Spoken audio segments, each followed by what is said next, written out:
우주 거대 구조의 필라멘트 사이 아무것도 없이 거대하게 텅 빈 공간이 있습니다. 바로 보이드죠. 수억 광년 너비에 이르는 이 거대한 공간 안에 은하가 거의 존재하지 않습니다. 대표적으로 목동자리 보이드가 있죠. 지름 3억 광년에 이르는 거대한 공간 안에 보통은 은하 2000개, 3000개는 있어야 하지만 이곳엔 은하가 거의 발견되지 않습니다. 천문학자 그레고리 엘더링은 만약 우리가 이런 거대한 보이드 한가운데 살고 있었다면 1960년대가 되도록 우리 은하 바깥 다른 은하가 존재한다는 사실조차 모르고 살았을 거라 이야기했는데요. 은하를 단위로 우주의 진화를 연구하는 은하 천문학자로서 정말 끔찍한 이야기라고 생각합니다. 그런데 이 황량한 보이드 한복판에서 발견된 아주 미스터리한 은하가 있습니다. 국부 보이드, 로컬 보이드에서 발견한 외소은하 NGC 6789죠. 겉보기엔 볼품 없어 보이는 작고 왜소한 불규칙 은하처럼 보이지만 이곳엔 아직까지 풀리지 않는 가장 난감한 미스터리가 존재합니다. 주변에 아무도 없는 이 휑한 보이드에서 홀로 폭발적인 별 탄생을 보이고 있기 때문이지요. 우주먼지의 현자타임즈, 주변에 아무도 없는 보이드에서 눈부신 별 탄생을 보이고 있는 이 놀라운 은하에 대한 이야기를 소개합니다.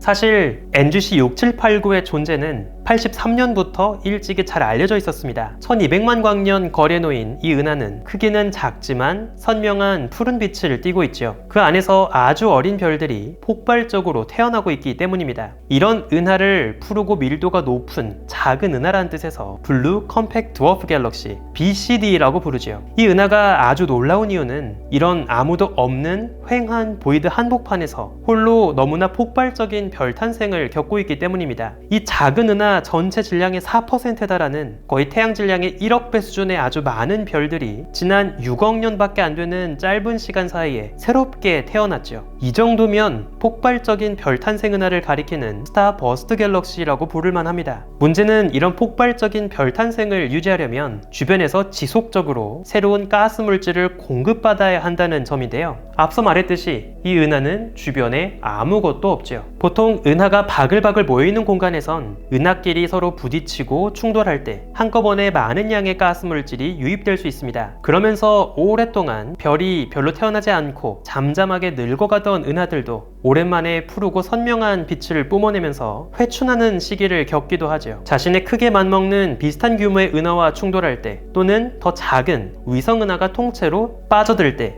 은하가 품고 있던 가스 물질의 밀도가 빠르게 증가합니다. 그리고 효율적으로 새로운 별들이 태어나죠. 어쨌든 새로운 별이 지속적으로 태어나기 위해선 은하 안에 높은 밀도로 가스가 반죽되고 뭉칠 수 있는 조건이 만들어져야 합니다. 그리고 보통은 은하 간의 상호작용, 은하끼리의 충돌이 이런 변화를 일으키죠. 하지만 NGC 6789는 그런 흔적을 전혀 보이지 않습니다. 적어도 기존의 관측에선 별다른 충돌의 흔적을 보이지 않았죠. 그래서 천문학자들은 더 깊게 NGC 6789 일대를 바라보기 위해서 쌍둥이 망원경 2m 트윈 텔레스콥을 활용했습니다. 기존의 관측에선 흐릿한 은하의 중심부만 볼 수 있었지만 이번에 더 깊은 관측을 통해서 NGC 6789 주변에 넓게 퍼진 별빛의 흔적까지 세밀하게 담아냈죠. 하지만 이번 추가 관측에서도 NGC 6789는 별다른 충돌의 징후는 보이지 않습니다. 은하 외곽의 더 흐릿한 영역까지 더 넓게 퍼진 빛의 분포를 찍긴 했지만 은하 가장자리는 그저 둥글게 퍼진 외소 타운 은하의 형태를 하고 있을 뿐이죠. 은하가 비교적 최근에 다른 작은 은하와 부딪히거나 스쳐 지나가면서 중력 상호작용을 했다는 걸 보여주는 별이 길게 흐르는 조석고리, 별이 둥근 껍질 형태를 하고 있는 모습은 전혀 보이지 않습니다. 이번 추가 관측을 통해서도 NGC 6789는 다시 한번 최근에 전혀 별다른 충돌과 상호작용을 전혀 겪지 않았다는 것을 다시 보여줄 뿐이죠. NGC 6789는 정말 단 한 번도 다른 무엇과 충돌을 하지 않은 완벽하게 고립된 은하였던 걸로 보입니다. 그렇다면 대체 NGC 6789는 어디에서 이런 신선한 가스를 공급받고 있는 걸까요? 어쩌면 NGC 6789는 우주 거대 구조에 대한 우리의 고정관념을 뒤집는 계기가 될지도 모릅니다. 만약 보이드가 완벽하게 텅 빈 공간이 아니라면 어떨까요? 그 안에 밝게 빛나는 별들로 채워진 은하가 없더라도 일반적인 광학 관측에선 모습을 잘 드러내지 않는 가스 구름, 가스 필라멘트가 채워져 있다면 어떨까요? 우연히 NGC 6789가 가스 필라멘트 주변에 놓여 있었고 그로부터 지속적으로 가스가 유입되는 일종의 가스 어크리션이 꾸준히 벌어지고 있는 거라면 NGC 6789의 이 이상하리만큼 높은 별 탄생률을 충분히 설명해 볼 수 있습니다. 실제로 이 은하는 별들이 폭발적으로 태어나는 은하 치고는 화학 조성에서 무거운 금속 원소 함량이 비교적 낮게 관측됩니다. 그리고 이것은 이 작은 은하를 향해서 외부에서 꾸준히 신선하고 새로운 가스 물질이 유입되고 있다고 볼 수 있죠. 은하 안에서 새로운 별이 탄생하고 초신성이 터지면서 계속 금속 원소로 오염이 되어야 하지만 또 꾸준히 바깥에서 새로운 신선한 가스가 유입되고 있다면 금속 원소가 희석될 수 있습니다. 이렇게 은하를 향해서 주변 우주 거대 구조를 따라 차갑고 신선한 가스 물질이 유입되는 과정을 차가운 가스의 강착, 콜드 가스 어크리션이라고 합니다. 특히 초기 우주에서 은하가 한창 빚어지고 있던 아주 먼 옛날 초기 은하들에서 폭발적인 별 탄생을 일으킨 주요한 원인으로 추정하죠. 그리고 어쩌면 NGC 6789에서는 여전히 그 모습이 비슷하게 벌어지고 있을지도 모릅니다. NGC 6789는